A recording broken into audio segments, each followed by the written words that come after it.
Compound movements versus isolation movements. Hello everyone, day 74 of 100 days transformation ಗೆ ಸ್ವಾಗತ. ಇವತ್ತಿನ workout ಬಂದು ಚೆಸ್ಟ್ ಅಂಡ್ ನನ್ನ ಜೊತೆ ವರ್ಕೌಟ್ ಮಾಡಕ್ಕೆ ಬಂದಿದ್ದಾರೆ ಭರತ್ ಅವರು. ಭರತ್ ಕೂಡ ನಂತರನೇ fitness freak and he is very much into sports. ಇವತ್ತು ನಾವು ಮಾಡ್ತಾ ಇರೋ ಎಕ್ಸಸೈಸ್ ಬಂದು ಎರಡು ಕಾಂಪೌಂಡ್ ಮೂಮೆಂಟ್ಸ್ ಅಂಡ್ ಎರಡು isolation movements. Compound movements andre you engage multiple muscle groups in one exercise, and isolation movements andre you target only one muscle group at a time.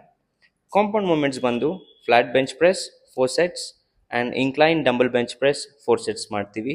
ಈ exercise ಅಲ್ಲಿ target muscles ಬಂದು upper chest, middle chest, arms and shoulders. And isolation movements ಗೆ ಬಂದು machine chest flies 4 sets and incline cable flies 4 sets ಮಾಡಿ ಇವತ್ತಿನ workout ಸೆಷನ್ನ end ಮಾಡ್ತೀವಿ. Video informative ಆಗಿದ್ರೆ ಲೈಕ್ ಮಾಡಿ and at least one gym partner ಜೊತೆ ಶೇರ್ ಮಾಡಿ. Thank you. Have a nice day.